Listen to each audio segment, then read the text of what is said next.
This is truly a wonderful occasion. Although what we are talking about is somewhat depressing.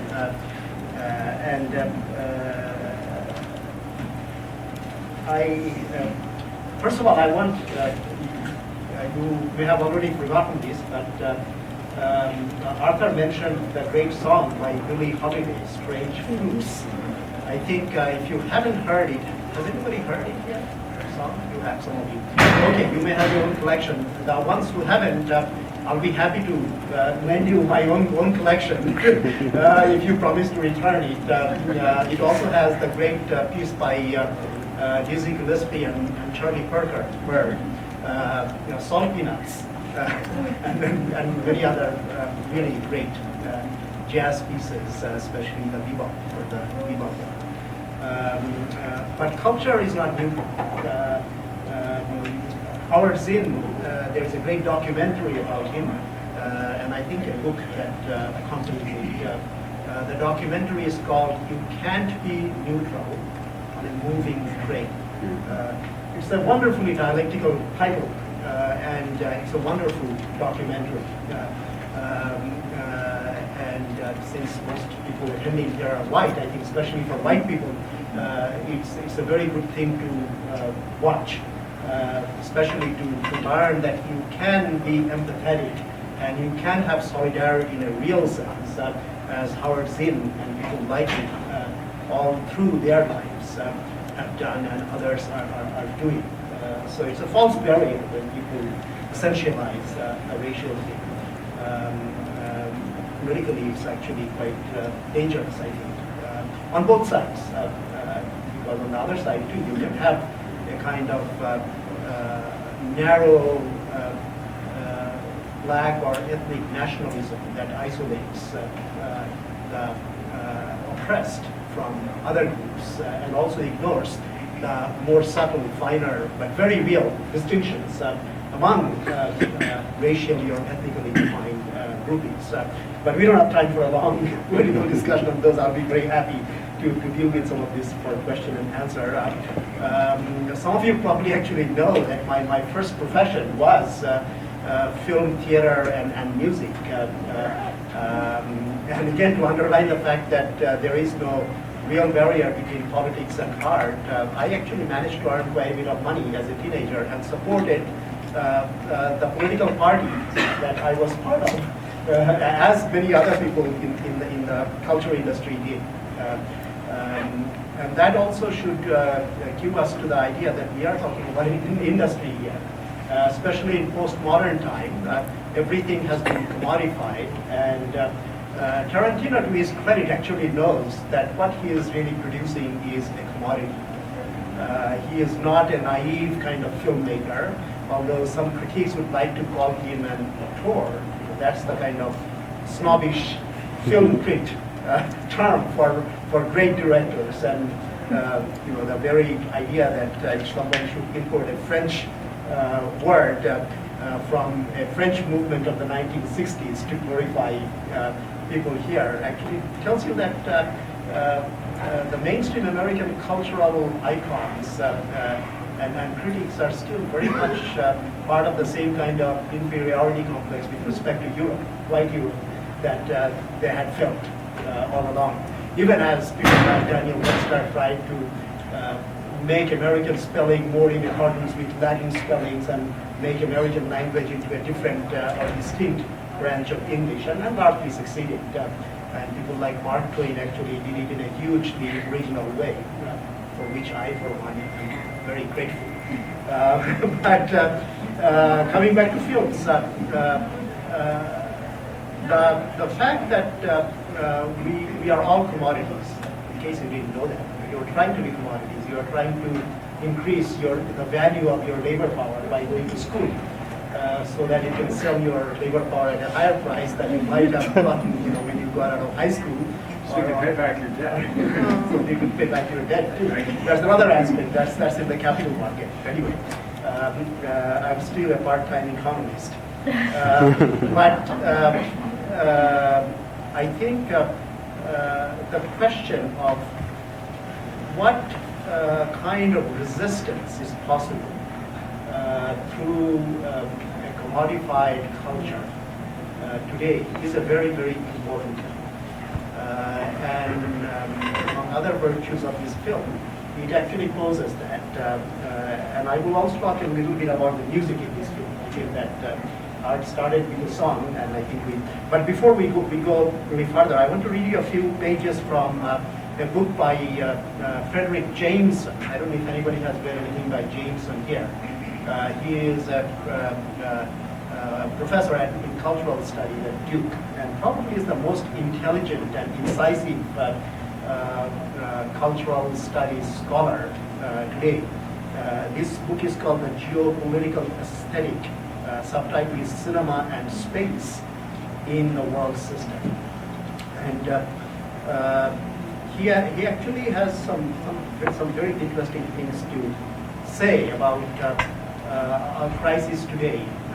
Art is a historian here. Alvin has done a lot of original historical research. I've done some historical research. We all like and practice history in our own ways.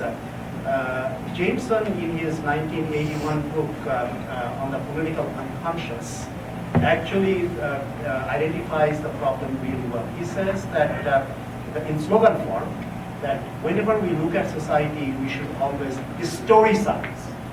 And the crisis today is really that we are not encouraged to historicize. And this is an ideological move that is a very vicious one that plays with our minds, our hearts and souls. We forget history, and that doesn't mean that we are without history, because we then buy into other people's history and their representation of history. And that brings me to the second point. There is also a crisis of representation in today's world. That actually started in 20th century with modernism, and postmodernism in a way celebrates this thing in the wrong way, and I'll criticize that part of postmodernism, including Tarantino's approach as well, after praising him. So here is what Jameson tells us. The issue is thereby joined of representation itself, or rather, since that word has been associated with polemics, it may be distracting to recall in the present context of representability, a term that raises in its turn a fundamental historical question of the conditions of possibility of such representation in the first place. It is a question which necessarily opens out onto the nature of the social raw material on the one hand, and the state of the form on the other. The aesthetic technologies available for the crystallization of a particular spatial or narrative model of the social totality. For it is ultimately always of the social totality itself that it is a question in representation, and never more so than in the present age of a multinational global corporate network. It is indeed as if the imagination included a sound barrier, undetectable save in those moments in which a representational task or program suddenly collapses. Such a sound barrier, if not the speed of light itself, could be thought of in terms of demography, of the sheer quantities of other people whose figural categories cease to multiply beyond a certain point. But what is that point in our time? The mob, the masses in the plaza, seen from above in a literal bird's eye view, the silent wheeling of great armies on foot, face to face, as in Spartacus of Stanley Kubrick, 1960, or Bondarchuk's War and Peace, 1968. Most wondrous of all, the first appearance on the Strand in carts and on foot, on horse or donkey back, in rags and tattered uniforms, accompanied by family and concubines, of the ragtag and bobtail army of the people itself in Pontecorvo's burn. Under what circumstances can a necessarily individual story with individual characters function to represent collective processes? I'll read that part again. This is the most important question. Under what circumstances can a necessarily individual story with individual characters function to represent collective processes? Django, on the surface, is the story of a man who is fortuitously freed, and then a lot of over-the-top violence, etc., follows with a real memorable final scene. So from what in the language of the trade is the establishing shot at the beginning, where you see these dark figures moving, to the accompaniment of really some very memorable music, all the way to the end when the whole manor house is blown up by dynamite. There is actually an allegorical and symbolic universe that is being created. One thing that I think will make the bourgeoisie hate this film very much, which actually tells me that instincts of Tarantino are indeed right, is the final blow-up scene, this destruction of this private property, manor house. And actually, although the film is set in antebellum South in 1858, what you see is basically commodification, buying and selling.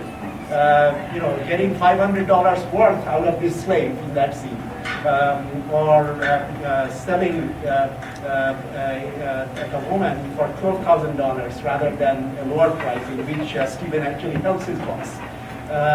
So there are many, many interesting things. If you see it again and again, and not just twice, you'll find a lot that is of interest. But I said I'd say something about the music, and I think it is important to do so, because Aaron Copland, whose work many of you are familiar with, once wrote that music is what holds a film together. I think he was exaggerating, but music is a very important part of filmmaking.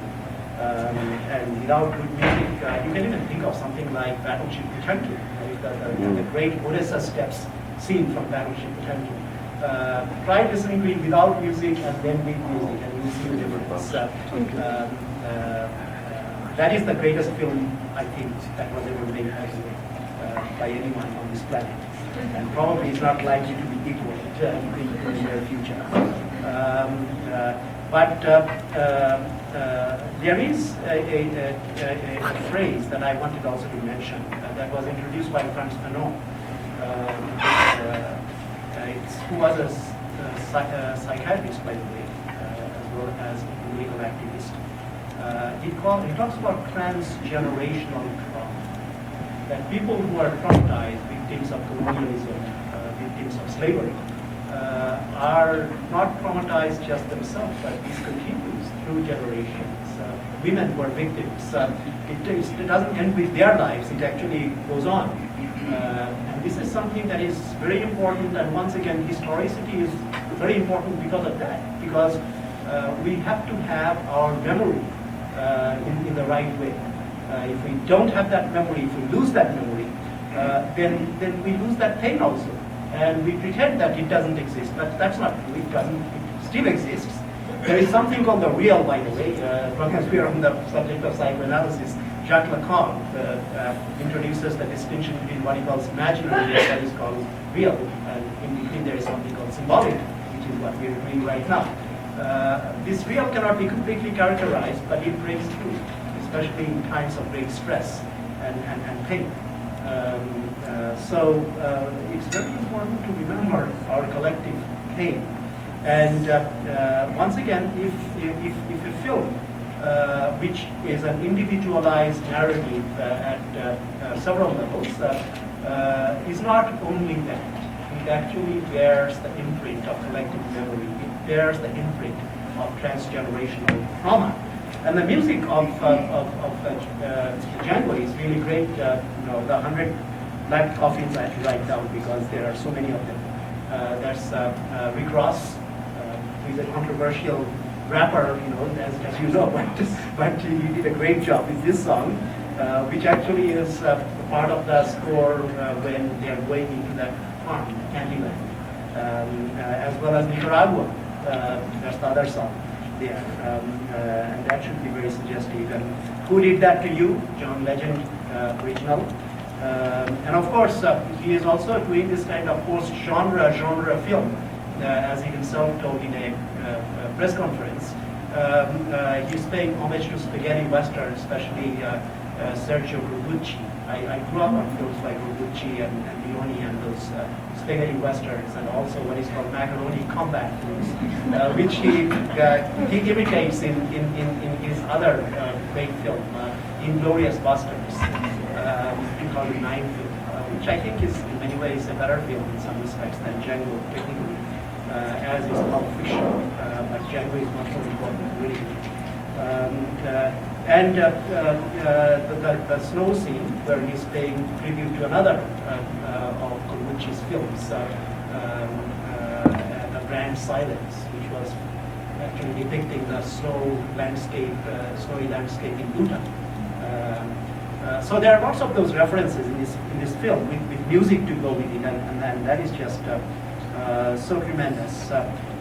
So you should really look up the score and read through it. There is also DSCN1419, that is from Verdi's Requiem, of course modernized, and also Release, which gets the German guy, Kim Schultz, really upset. And that leads to the denouement of the whole piece. So, and there are also things like phrenology and accompanying music there. It's a very, very well done film in terms of the music that is chosen. And I want to just at the end contrast this with another film that if you haven't seen, you should see, called Glory, which is about the 54th Massachusetts volunteers, and uses an entirely different kind of technique. And also music is different, although it's done by James Horner. He's a great musician also, directed by Edward Zwick, who by the way is Jewish. This one is more like a historical narrative taken from the diaries of this Horner guy, many of his men assaulting Fort Wagner in 1863, 18th of July 1863. Although these are very distinctive and very different films, they have a message that complement each other. You remember in Django, those of you who have seen it, Candy actually asks, why don't they rise up and kill the wives? And there is an answer at the end, which is individualized. And he's foreshadowing. And there is an echo, if not an answer, in Glory beginning, where Shaw, Robert Bruce Shaw, is writing to his family, and he is writing, and I quote, "We fight for men and women whose poetry is still not written." And if you reflect on what has been said before me, we are still fighting for men and women, including ourselves, whose poetry is yet to be written. The good news is that it is being written in bits and pieces.